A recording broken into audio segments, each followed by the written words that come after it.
My name is Lauren Weatherford, and I am the Family and Community Development Agent for Fayette and Nicholas counties and an associate professor. So FAFSA is the free application for federal student aid.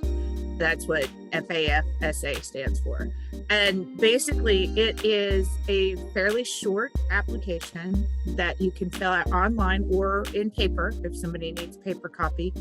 And you put in some of your basic information that includes things like your name and address and your social security number, and then your tax information for the previous. So it's actually like a year and a half ago is kind of really where it comes in. And you put in that information, and based on your income and the amount of people in your household and things like that, the FAFSA organization comes up with a number. And this number is kind of a guideline for educational institutions to be able to understand kind of how much your family or your household can afford to help with your education. And so based on that number, then educational institutions will create their financial aid offers to you. One of the most important things for people to understand is they think about something like FAFSA. There's two kind of main issues that I hear very commonly. One is, well, I don't want to go to a four-year college. FAFSA is for any kind of education, any at all after high school. Basically, any kind of education outside the public school system, and that's going to need the FAFSA. And so if you're looking at vocational training, apprenticeships, two-year community college, free programs, there's a program that WVU Extension has in carpentry, and it's a free program. But you have to fill out the FAFSA in order for that process to be able to go through. So really this approximately 30-minute application that you have to fill out, it gives you opportunities. If you don't fill it out, you can't get financial aid from these groups. So you need to fill it out just for the opportunity. Some people say also, well, my family makes too much money, I'm not going to get financial aid anyway. Then the answer is that not all financial aid is based on need. Some financial aid is based on merit or the type of job you're going into. If there's a particular need for that type of work, you may be eligible for financial aid that way. But the quick answer is, that kind of thing where if you don't ask, you can't get the answer. This is the ask part. Now, some people do worry about kind of turning in their taxes and so forth, but this is a long tradition of working with financial aid over decades and decades, and your information is safe. And you fill out an agreement with them. Kind of when you sign it, it says, do you agree that your information is accurate? And we will in turn protect your information. The other thing that I want to mention is that while it's a federal program, state governments and state educational institutions often use that as a basis for their awards as well. So state grants, state scholarships, state loans that are government subsidized and supported, which usually means things like lower interest rates and stuff like that.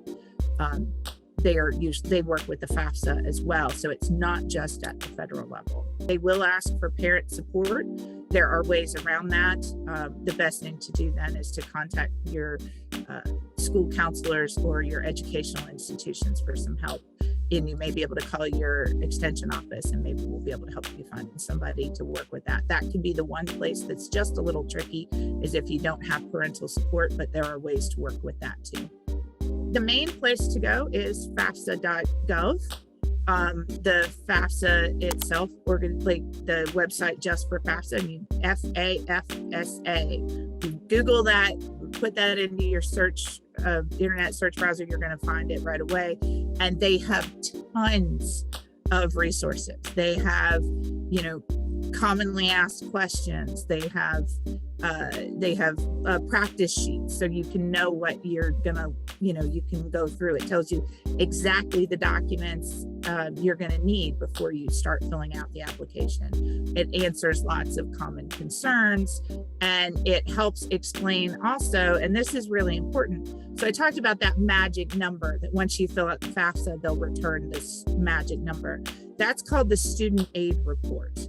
The student aid report, or the SAR, is the report that comes back to you after you fill out your FAFSA that says, here's all the information you gave us, and based on this information, here is that number.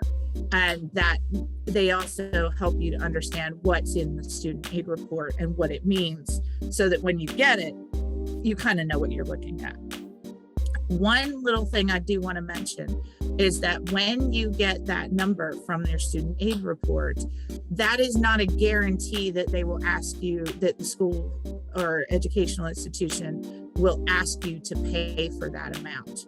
They could ask you to pay for less, or they could ask you to pay for a little more. It is a guideline created in a standard way that all academic institutions can use. So just kind of, when you see it, it's not written in stone that that's the number. You could get more money, which is always possible. The FAFSA opens up October 1st of every year, and it closes. The last 2 years, the closing date has shuffled a little bit, but it usually closes around Memorial Day, give or take. So you have that entire time. So if let's say that in the fall, you were like, I don't know if I'm going to go to school, or I don't know if I'm going to do this. You still have pretty much through the entire spring to get that FAFSA in. However, the other part of that is a lot of educational institutions give out their financial aid on kind of a first come, first serve basis. So the earlier you fill it out, the more likely, you can think about it. If everybody has a pot of money and you start giving it away, there's going to be less at the end to give away. So the earlier you fill it out, the more likely that you'll be able to get you increase your chances of getting a better financial aid package. If you have questions about the FAFSA and the FAFSA process, you can call your WVU Extension Service. We have in West Virginia, we have an office in all 55 counties. You can usually find them in the government section, or just Google WVU Extension and your county, and they'll come up. And you can call them and say, where do I find some resources? Can somebody help me with FAFSA? Please complete the FAFSA if you're thinking about any kind of training or education beyond high school